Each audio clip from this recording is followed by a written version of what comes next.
What's up, guys? How are you all doing? And how's everybody this week? It's the beginning of yet another week. So welcome to Maker Monday. This Maker Monday, we're going to be checking out stuff. That's right. So we're going to be checking out different things that can help you out and different stuff that I've purchased here recently and figured I'd share with you guys because we'll probably be seeing it in upcoming videos.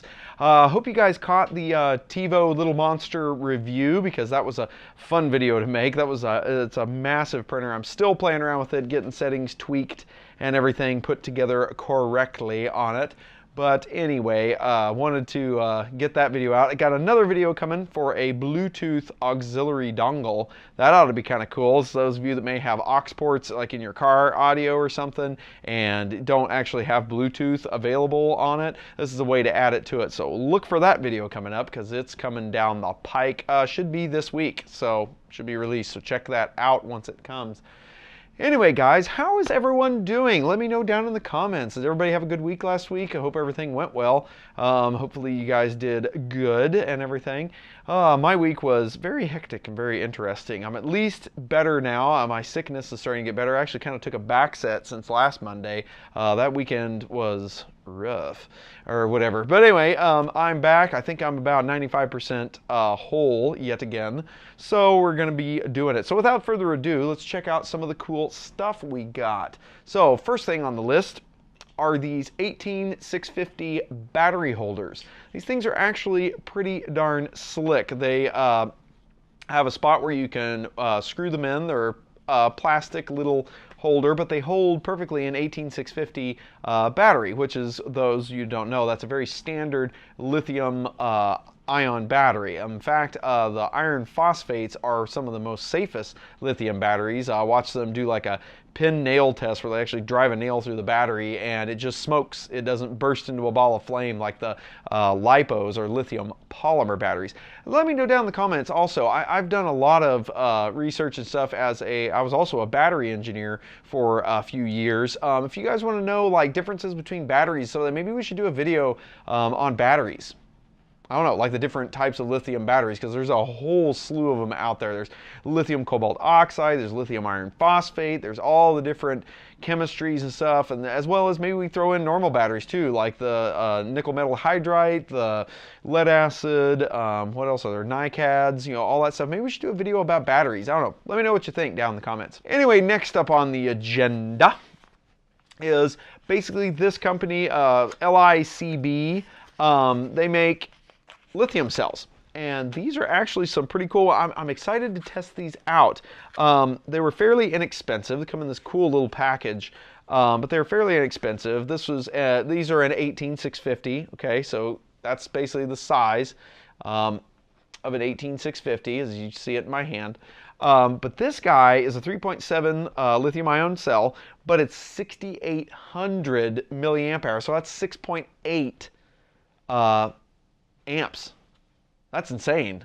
That's a lot. That's a lot of energy packed into a little tiny spot. So definitely going to be careful with these, considering the fact that they may, that's a lot of energy to pack into a tiny package. And that's another thing. Maybe we should do some battery testing.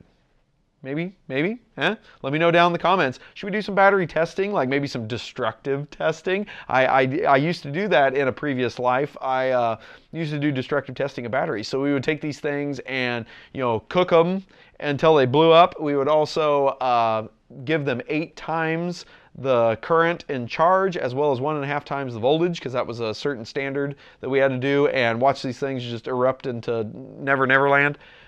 I don't know. Let me know down in the comments. Would that be something cool to see? If it would, hey, I'm much obliged. I wouldn't mind detonating a few cells. It'd be fun. But basically, like this battery holder, these things basically just snap right in here, like so. You can see that. And voila. Nice little battery holder, and holds your cell. Now, getting the cell back out is a little fun, but in either case, yeah, there we go. Not too bad. So check these out too. These are these little lithium cells. They look like they're going to be pretty darn cool if they really truly are 6800 milliamp hour. That's intense. That's a lot. We'll have to check the internal resistance of these too and see how they go. If they're really worth if you get a big bang for your buck. Hopefully not like destructive bang. Next on the agenda list is this really cool little teeny tiny. See, I gotta grab the box. It's from DIY Mall, but it's basically a 0.96 inch OLED display. Got a bigger picture of it. There, wherever. But basically, the little thing, it is teeny tiny. But yet, it is an OLED. It has color and everything else. I don't know. Come up with something to make out of this. I really don't know. But it was on sale at one point, one of those Amazon sales or whatever. And yeah, I picked it up. I don't know. It looked cool. It was on sale, so I grabbed it. We'll make something out of it. Got any suggestions? Let me know down in the comments. All right, the last thing I've got on the agenda is one of these really cool, these things are just awesome. Got a picture of them over here. It's a micro USB to full USB-A or whatever type connector. These, I ordered this for the Raspberry Pi Zero because as you know, you don't have full-size USB to connect up keyboards and stuff to the Raspberry Pi Zero, so you have to have something like this. However, this has come in so handy for many other applications, not just the Raspberry Pi Zero. And they're fairly inexpensive, not bad at all. And what I couple this with, now I got to throw my plug in here. So I couple this with one of the USB inspectors. Yeah, one of these guys. You guys have seen these before. But for one of my USB inspectors, you can buy these. It helps the channel. All proceeds go straight to the channel, so I can bring you guys more videos and whatnot. So I gotta do my plug. So that's my plug. But anyway, for my device. But anyway, I've been putting these together, basically plugging that into there. And then on certain things, like maybe there's been things I've been soldering or resoldering or maybe testing out, I don't know. But I can plug this in, and then if I want to, I could use like an ohm meter, and I could ohm out the connections on the board. Like if I want to know where the data plus line is on the circuit board that I'm messing with, put these two together, plug this into the board, and then I just got to run a continuity meter between D plus and then probe around on the board till I find it. It was really cool. In fact, I don't have it with me, but the brew probe that I made, that's how I found where the data plus and data minus lines were on the board, so I could solder them to the remote connector, so that way I didn't have to tear the whole thing apart. Anytime I wanted to reflash code to it, I could just connect some jumper wires to, believe it or not, it was a couple of resistors on the DF Robot Fire Beetle board, and I just piggybacked on those resistors, and yeah, I was able to program it and everything from outside the box, so that way, but I used this little thing in conjunction to find those D plus and D minus pins so I could solder to them. So yeah, pick one of these things up, and definitely pick one of these up. Just throw it in your lab anywhere, or in your basement, or in your toolbox of electronic parts, whatever. But yeah, pick one of these up. You'll be amazed once you have it. You go, oh hey, I could plug this in and then I could probe this, or I could measure the current, or I could measure the voltage, or I could do whatever. It's one of those simple little tools that you always forget about. And if once you have it, you'll always use it. If you don't have it, you'll always wish you had it. So that was the reason I made that thing. So pick one of those up. Look in the links down below. I've got it. It's on Tindy. So USB inspector. Check that out, as well as these. All right, guys. I think that's basically all the different things I wanted to show. There's one more that I wanted to show, and really, it's not specifically this. That's why I won't have a picture for it. But it's just this idea. Amazon has lots of these cool little kits. Okay, now this whole thing isn't a paid advertisement. I have links down below. You can click on them, but no one's telling me to promote all this stuff. I'm just showing you some cool stuff that I use and different things that I've picked up that I think you guys will probably enjoy, and we can make some cool stuff out of. And I can show you guys some of the stuff I picked up, and you guys can let me know what cool stuff we can make out of it, because I don't know. I'm kind of an electronics hoarder. I kind of take and just collect stuff. I see something, I'm like, ooh, that'd be cool to make something out of. Don't know what, but it's $2 or it's $5. I'm buying it. Might as well. but are these little kitted things. Like this is a spring kit. I'm working on another video that's going to require some moving parts and whatnot. And I am not a mechanical engineer, so this ought to be real fun to see how I get this to go together. There might be a blooper reel, just saying. Anyway, this is like a kit of springs. It has like a bazillion different springs in it. Can you see that? Try to get the glare going. But it has a bazillion different springs.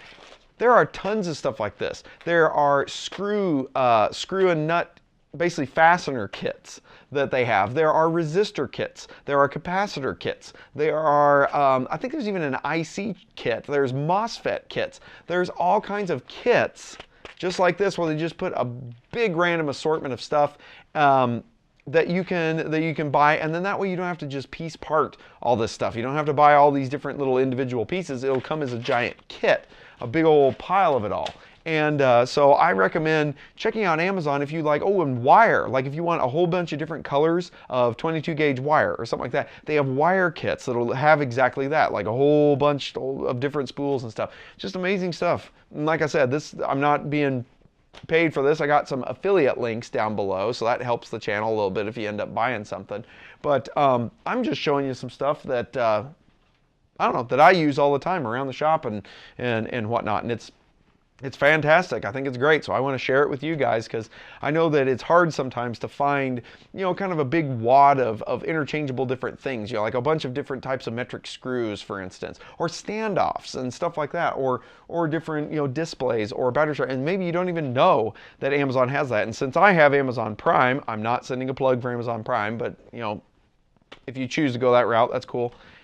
But anyway, you get the 2-day free shipping and all that jazz. So why not take advantage of it? So that's what I do. I order a bunch of my electronic stuff, and I was blown away at how much electronic stuff, like makery electronic stuff, Amazon had. So anyway, check that out. Otherwise, another good place is IC Station. Has a lot of kits and stuff where it's just like a big pile of different things, so check that out. Anyway, because the reason I'm kind of making this on Maker Monday thing is I get a lot of questions a lot of times, personal questions and stuff like that, for where do I buy stuff? I mean, I may, certain people may live in a remote area where all they have is the internet and they don't really know where to source some of this stuff from, or maybe where they source it from charges an arm and a leg in shipping, but yet they may have an Amazon Prime subscription. So it's like, well, hey, Amazon, believe it or not, has tons of stuff and you can get it in Prime where it's free shipping. And stuff like that. So I just wanted to let you guys know that. So I figured that would make a great Maker Monday. So anyway, guys, I think we're probably about out of time. Let me look at our time limit. Yes, we are at the 12-minute mark and still counting. So guys, thank you very much for tuning in. Hope you have a fantastic week. Check out for that new video on the Bluetooth receiver thing that's coming this week, as well as I gotta film some more videos. I've got a whole list of stuff, suggestions from you guys, as well as other thoughts and ideas that I've had. So, and Halloween's coming, so we're gonna have to do something for Halloween. I gotta figure that out. So let me know down in the comments on that one too. But definitely talk to me on the comments. I love reading you guys' comments. Sorry if I'm slow getting to you. There's kind of a lot of them anymore, so I apologize if it's slow getting back to you, and a lot of them get very technical, so it takes me a while. Anyway, guys, like, subscribe, share, and all that jazz. Check me out down below, the links on all the different social medias and whatnot. And guys, I will see you in the next video.